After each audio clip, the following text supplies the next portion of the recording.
ശബരിമലയിലെ സ്വർണ്ണക്കൊള്ളക്കേസിൽ വീണ്ടും അന്വേഷണത്തിന്റെ കാഠിന്യം കൂടുകയാണ്. വളരെ വ്യക്തമായി ഹൈക്കോടതിയുടെ നിർദ്ദേശം ലഭിച്ചിരിക്കുന്നു SITക്ക്.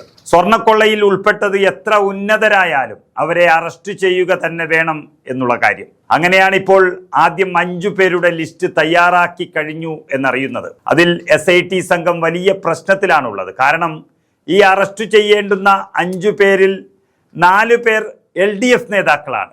അതിൽ തന്നെ 3 പേർ CPM നേതാക്കളും ഒരാൾ CPI നേതാവുമാണ്. ദ്വാരപാലക ശില്പം എല്ലാം സ്വർണം പൂശാൻ എന്ന പേരിൽ കൊണ്ടുപോകുകയും അതിലെ സ്വർണമെല്ലാം എടുത്ത് വിൽക്കുകയും ചെയ്തതിൽ ഉണ്ണികൃഷ്ണൻ പോറ്റിക്ക് എല്ലാ സഹായവും ചെയ്തു കൊടുത്തത് 2019 ദേവസ്വം വകുപ്പും അതിലെ മെമ്പർമാരും അതിലെ മന്ത്രിയും അതിലെ തന്ത്രിയുമായിരുന്നു എന്ന് വളരെ വ്യക്തമായി കഴിഞ്ഞു. അതിൽ മന്ത്രി ഒഴികെ എല്ലാവരും അറസ്റ്റിലായി കഴിഞ്ഞു. മന്ത്രി കടകംപള്ളി സുരേന്ദ്രൻ മാത്രമാണ് ചോദ്യം ചെയ്യപ്പെട്ടിട്ടും അറസ്റ്റ് ചെയ്യാൻ പോലീസുകാർക്ക്, അതായത് SITക്ക് ഇപ്പോഴും ആകാതെ നിൽക്കുന്നത്.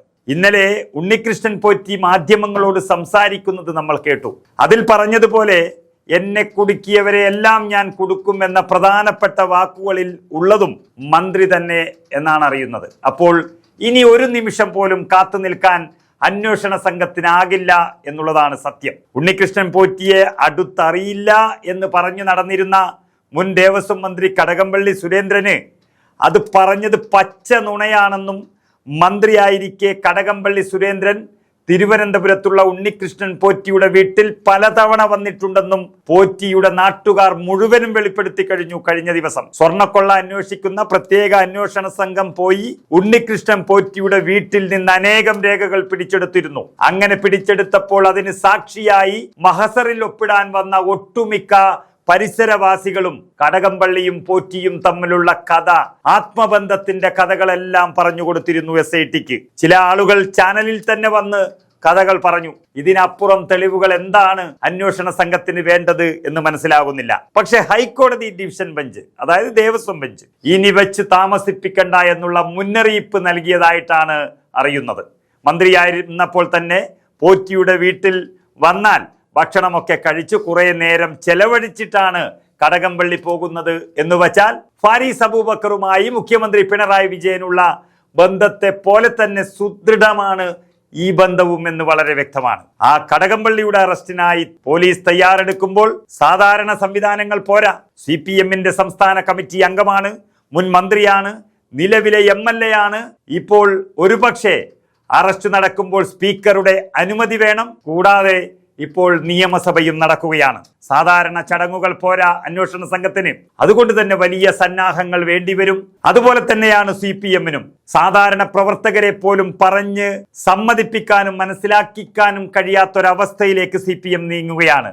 അതുപോലെ തന്നെ മറ്റു പ്രതിസന്ധികൾ ഉണ്ടാക്കുന്ന ഒരു അറസ്റ്റാണ് ദേവസ്വം പ്രസിഡന്റായിരുന്ന പ്രശാന്തിന്റെ അറസ്റ്റ് വരാൻ പോകുന്നത്.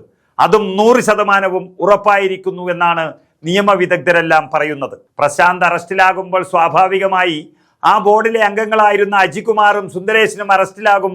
അത് ഇടതുപക്ഷ നേതാക്കൾ തന്നെയാണ്. കോൺഗ്രസിൽ നിന്നും രാജിവെച്ച് CPMൽ ചേർന്നയാളാണ് PS പ്രശാന്ത് എന്ന് പറയുന്നത്. പെട്ടെന്ന് പിടിച്ചൊരു ദിവസം പ്രസിഡന്റാക്കി. കോൺഗ്രസിൽ ഉണ്ടായിരുന്നപ്പോൾ പട്ടിണിയും പരിവട്ടവും എന്ന് പറഞ്ഞു നടന്നിരുന്ന അതേ പ്രശാന്ത് ഇപ്പോൾ ലക്ഷപ്രഭു എന്നാണ് അയൽവാസികളെല്ലാം പറയുന്നത്. അതെന്തുമായിക്കൊള്ളട്ടെ, അതെല്ലാം അന്വേഷണ കമ്മീഷൻ കണ്ടെത്തിക്കൊള്ളും. ആ ബോർഡിലെ 3-ൽ 2 പേർ CPMഉം ഒരാൾ CPIയുമാണ്. അറസ്റ്റിലാകേണ്ടുന്ന മറ്റൊരാൾ ആ സമയത്തെ ദേവസ്വം കമ്മീഷണറായിരിക്കും. അത് ഉദ്യോഗസ്ഥ തലത്തിൽ നിന്ന് ആണ്. അങ്ങനെ അറസ്റ്റിലാകേണ്ടുന്ന 5 പേരിൽ 4 പേരും ഇടത് നേതാക്കളാണ്. അത് 3 പേർ CPM നേതാക്കളാണ്. അതിനപ്പുറം എന്ത് തകർച്ചയാണ് ആ പാർട്ടിക്ക് വേണ്ടത് എന്നതാണ് ചോദ്യം. ഇനിയും തടഞ്ഞു നിർത്താൻ SITക്ക് കഴിയില്ല. അവർ ഏതു നിമിഷവും അറസ്റ്റിലേക്ക് കടക്കുമെന്ന് ഉറപ്പായി കഴിഞ്ഞു.